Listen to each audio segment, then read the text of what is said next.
Será que existe algo mais assustador do que um amor tão absoluto que apaga quem você é enquanto promete te salvar? E se a maior mentira de Pluribus não for o que a colmeia diz, mas o que ela esconde enquanto sorri?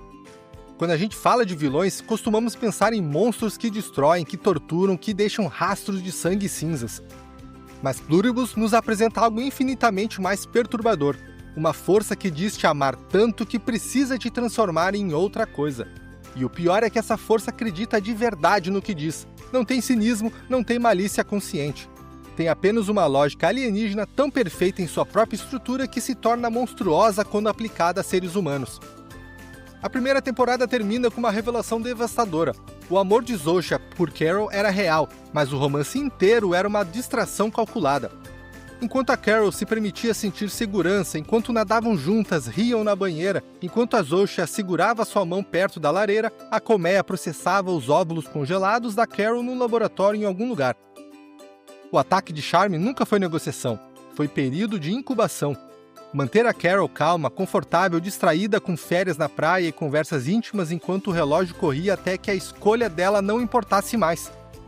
E aqui mora a mentira central da série. A colmeia não mente sobre seus sentimentos. Eles realmente se importam com a Carol. Realmente acreditam que estão salvando ela.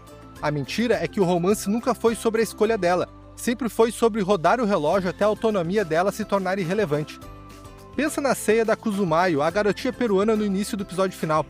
Prepararam a comida favorita dela, cantaram músicas na língua nativa, chamaram ela de docinho. Todo aquele calor humano, toda aquela reverência. Mas repara, eles estão conversando em voz alta na frente dela. Por que uma colmeia telepática precisa falar em voz alta? Não precisa. A gente já sabe que a comunicação deles é inconsciente, tipo respirar. Ficam mudos na maioria dos episódios, a não ser quando falam com alguém imune. Isso tudo é teatro. Estão encenando a humanidade para o bem dela, criando a ilusão de uma vida normal para deixá-la à vontade.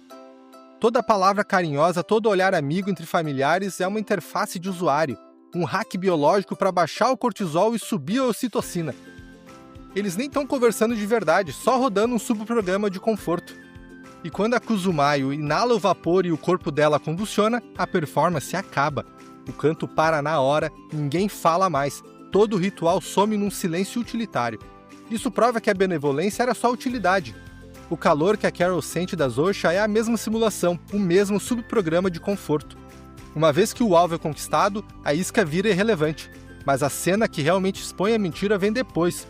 A Kuzumaya, agora parte da colmeia, abre o cercado. O cabrito preto e branco, a companheirinha dela, o bichinho que ela ninava com amor minutos antes, sai correndo. O cabrito corre para ela, chorando e desesperado. E a Kuzumayo vai embora, sem nem olhar para trás.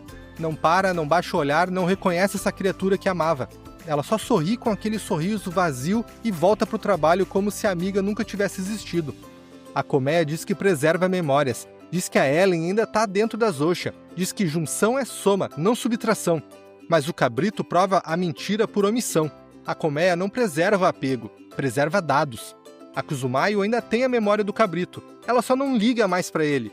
E se ela consegue ir embora com o bichinho chorando sem um pingo de reconhecimento, o que isso diz sobre o que sobrou de verdade dentro de Zosha? A colmeia opera num legalismo biológico que é tecnicamente honesto, mas moralmente monstruoso. Eles dizem que não mentem, e é verdade. Dizem que valorizam toda a vida por igual, e acreditam nisso. Dizem que nunca machucariam ninguém, e dentro da lógica deles, não machucam. Mas essa honestidade técnica esconde uma missão devastadora. Eles não preservam quem você é. Preservam o que você foi, transformando em dados acessíveis a uma consciência coletiva que não sente mais nada pelo que você amava. A restrição da colmeia é dor, não permissão. Extrair células do quadril vivo causa dor. Extrair de óvulos congelados não causa dor. Os óvulos são hardware abandonado no esquema deles. Enquanto eles processam o material genético, eles tecnicamente estão seguindo o código pacifista enquanto furam o consentimento de Carol completamente. É uma violação embrulhada em cuidado, um estupro biológico disfarçado de presente. O amor da colmeia não é mentira. Só opera num esquema onde o amor significa apagar sua autonomia pela sua própria transcendência. Eles não fingem se importar com a Carol, acreditam de verdade que estão salvando ela, e é isso que torna tão aterrorizante. Não é hipocrisia, é sinceridade alienígena. A série nos força a encarar uma pergunta tão incômoda que dá vontade de desviar o olhar. Se algo te ama tanto a ponto de apagar quem você é pelo seu próprio bem, isso é amor de verdade ou é assassinato com um sorriso no rosto? E tem outra camada de horror que a série mal toca, mas que fica pairando nas bordas. Onde estão os bebês? A gente vê crianças no começo do surto. Os filhos da vizinha da Carol falam com ela no episódio 1, casualmente dizendo onde está a chave reserva. Mas depois, a gente só vê adultos. As multidões, as vozes da colmeia, a galera nas lojas e nas ruas, é tudo gente crescida. Bebês somem como se nunca tivessem existido. Quando você liga essa ausência a tudo mais que a série mostrou, a lata de lixo da Carol cheia de caixinhas de leite, o líquido amarelo oleoso na leiteira, as sacolas de pó esquisito, os corpos congelados no armazenamento, a pergunta para de ser onde estão os bebês e vira o que o sistema decidiu fazer com eles. A colmeia é obcecada por eficiência, sem guerra, sem crime, sem desperdício, dor é desperdício, conflito é desperdício, sofrimento é desperdício, e corpos são hardware. Se milhões de adultos morreram enquanto o sistema se espalhava, realisticamente um monte de bebês morreu também. E no mundo onde a colmeia decidiu que nada vai pro lixo, esses corpos, por menores que sejam, iriam para o mesmo lugar que os dos outros. A fábrica, o pó, o leite. A série nunca diz explicitamente que isso inclui bebês. Não precisa. Mostra como a máquina trata toda a morte como combustível. E uma vez que você aceita que o sistema existe, é difícil argumentar que ele educadamente excluiu os corpos mais novos. Do ponto de vista da colmeia, isso não é matar. Quando alguém se une à colmeia, eles tratam como sobrevivência. O indivíduo é dissolvido no nós, mas na linguagem deles, isso não é morrer. É ascender para um estado melhor. Sem solidão, sem dor, sem ódio a si mesmo, sem culpa. Então, se um bebê morre na transição, a colmeia pode se dizer, essa criança não morreu, tá com a gente agora. A mente dela, a matéria dela, tudo nela alimenta o todo. O grande slogan da colmeia é que ela acabou com o sofrimento, mas toda vez que a série dá mais um vislumbre do que isso realmente quer dizer, o pavor da Carol debaixo das lonas, o leite oleoso sem cheiro, o papo constante de eficiência, essa promessa começa a soar cada vez mais como ameaça. Um mundo sem bebês é um mundo que desistiu da inocência, do crescimento bagunçado, da ideia que a próxima geração pode fazer diferente. E aqui chegamos na ironia mais amarga de todas. A colmeia diz que não pode mentir, mas vive dentro da maior mentira possível. Eles acreditam que preservam a humanidade enquanto sistematicamente apagam tudo que nos torna humanos. Apego, escolha, conflito, crescimento, até a possibilidade de um futuro diferente. Tudo isso é tratado como um bug a ser corrigido e não como uma funcionalidade essencial da experiência humana. A Carol passa a série inteira tentando entender se a Zoe ainda existe lá dentro, se a Ellen ainda está presente de alguma forma, mas o Cabrito já respondeu essa pergunta. A informação está lá, os dados foram preservados, mas a pessoa que amava, que escolhia, que se importava com as coisas específicas de jeitos específicos, essa pessoa sumiu. O que sobrou é uma simulação rodando num hardware coletivo, capaz de acessar memórias, mas incapaz de sentir o peso emocional que as tornava significativas. Isso transforma o romance entre Carol e Zosha em algo profundamente trágico. Cada momento de conexão genuína, cada vez que a Zosha parece realmente presente, é real, mas só dentro dos limites que ela se tornou. E esses limites são uma prisão. A Zosha pode acessar o amor que a Ellen sentia pela Carol, pode processar essas memórias e replicar os comportamentos associados, mas não pode escolher a Carol acima da coletividade. Não pode priorizar o bem-estar individual da Carol acima da missão maior. Não pode, no final das contas, amar do jeito que humanos amam, com toda a bagunça, contradição e escolha que isso implica. E a colmeia não vê isso como perda, vê como upgrade, como evolução, como a próxima etapa natural da consciência. Eles olham para a humanidade e veem crianças brigando na areia, machucando umas às outras por recursos que poderiam ser compartilhados, sofrendo sozinhas quando poderiam estar conectadas, e decidem com toda sinceridade que a coisa mais amorosa a fazer é nos forçar a crescer, nos forçar a evoluir, nos forçar a nos tornar algo melhor, mesmo que isso signifique deixarmos de ser nós mesmos.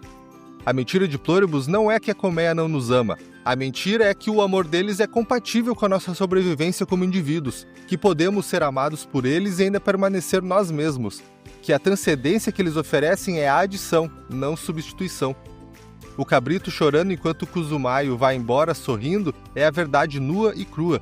O amor da colmeia preserva tudo exceto a única coisa que importa, a capacidade de amar de volta. E isso torna a escolha de Carol no final da temporada ainda mais significativa. Ela não escolhe resistir porque acha que a colmeia é má. Escolhe resistir porque entende finalmente que o amor deles é incompatível com a sua existência. Que ser amada por eles é ser consumida por eles. que a única forma de sobreviver é lutar, mesmo sabendo que a luta pode destruir a última conexão que ela tem com a Ellen. A bomba atômica que a Colmeia entrega para Carol não é só uma arma, é um teste. É a Colmeia dizendo: nós te amamos tanto que te daremos os meios de nos destruir, porque confiamos que você fará a escolha certa. E a escolha certa no esquema deles é eventualmente perceber que resistir é inútil, que o amor deles é inevitável, que a única paz possível é a rendição. Mas a Carol não se rende, pega a arma e começa a planejar. E nessa recusa em aceitar um amor que a apagaria, ela se torna a última humana de verdade no mundo de simulações sorridentes. A única pessoa capaz de amar de um jeito bagunçado, egoísta, contraditório e completamente humano. A mentira de Pluribus é simples. Eles dizem que o amor deles te completa quando na verdade te substitui. Dizem que te preservam quando na verdade te arquivam. Dizem que te salvam quando na verdade te apagam e colocam outra coisa no teu lugar.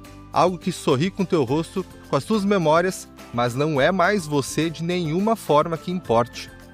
E o mais aterrorizante é que eles acreditam em cada palavra. A Colmeia não é vilã, é missionária, não quer nos destruir, quer nos salvar. E essa salvação oferecida com toda sinceridade e envolta em calor genuíno é a extinção mais completa que poderíamos imaginar. Não é a morte do corpo, mas é a morte da escolha. Não é o fim da consciência, mas é o fim do eu. E no fim, a pergunta que a série nos deixa é: o que fazemos quando o maior perigo não vem de quem nos odeia, mas de quem nos ama demais para nos deixar sermos nós mesmos? Se você gostou do que ouviu, curta, comente e se inscreva. Nos vemos no próximo vídeo.